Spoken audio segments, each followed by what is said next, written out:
was on. Get to your microphone. Uh-oh, I'm over here. My name is Billy. I'm off the sailing vessel Kotuku, and I was on the sailing vessel Yellow Star for about 13 years. And this is a story that entails a sailing dinghy that was given to me and the Mexican Navy and the fleet and a bunch of my friends and little Joe Bird. About 4 years ago, I'm house sitting on a defeaver, 52-foot defeaver right over here next door. If you look out the back of the restaurant, you can see where the slip is. It was called the La Belle Aurora. Now it's called the Ocean Angel, I believe. But I had a business here in town, and Joe talked to the owner who left town and set up her office on this boat. Well, during this time, I was fixing dinghies for a living. If you can even imagine anybody that crazy. But anyway, I was given a sailing dinghy by my good friend Tom Iverson. Now he's the photo guy, the one. He gives me this sailing dinghy in a bag, and you blow it up, and it's an English sailing dinghy called a Tinker. It's yellow. It has a 15-foot mast. It has a jib and a main.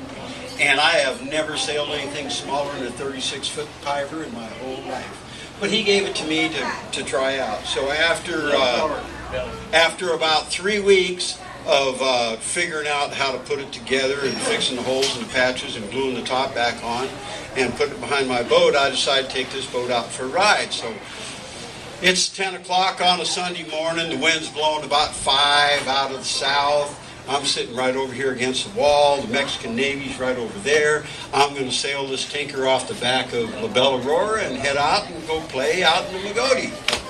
Simple. Well, with great trepidation, Joe Bird, she was English, by the way. She was born in Bath, but she moved when she was 6 months old. So she really didn't know what was going on in England. She's reading the instructions on how to drive this thing out of here to me. She cast me off, and off I float, and there's a nice wind coming, and the main fills, and the jib fills, and I'm going, and I jump on the other side of the mast, and I look up, and I'm headed straight for the officers' mess in the Navy over here. And I'm going, oh my God, and so I decided to do this really great turn through the wind in an inflatable sailboat. They don't turn through the wind, but I didn't know this time. And I get onto the wind and straight sideways into the officer's mess, who, the top of my mast is right in the middle of the windows of the officer's mess in the Navy. So as I am bouncing up against the windows start flying open. They're having breakfast. And these guys all in the white uniforms and the braids and stuff, if you've seen the Mexican Navy, those guys know how to dress. They're passing me from window to window to window down the front of the mess.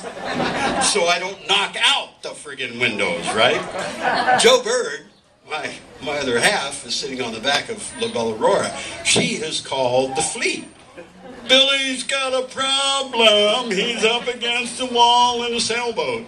So about, a whole bunch of dinghies show up, but they look and see that the Mexican Navy have me in control, because the time they get me off the end of the officer's mess, I'm against the wall, and there's about 40 guys there that forgot more about sailing than I'll ever know, telling me how to get the hell off that wall and go back across the bay. So after about 15 minutes of instruction, I got it pointed. The wind is the same way I blew in. You can go 180, just like a sailboat, right? And I shoot back to La Belle Aurora. When I get there, there's about 9 dinghies tied to the back of my boat. I look up on the upper deck, and here's all my buddies sitting around drinking my Dos Equis, eating Joe's sashimi, laughing their ass off. I walk up there, I go, what the hell is this, some kind of fiesta? They go, Billy, when we saw you in the capable arms of the Mexican Navy, we knew you were safe. Just like the last 2 or 3 times they saved you. Thank you very much. My name is Billy.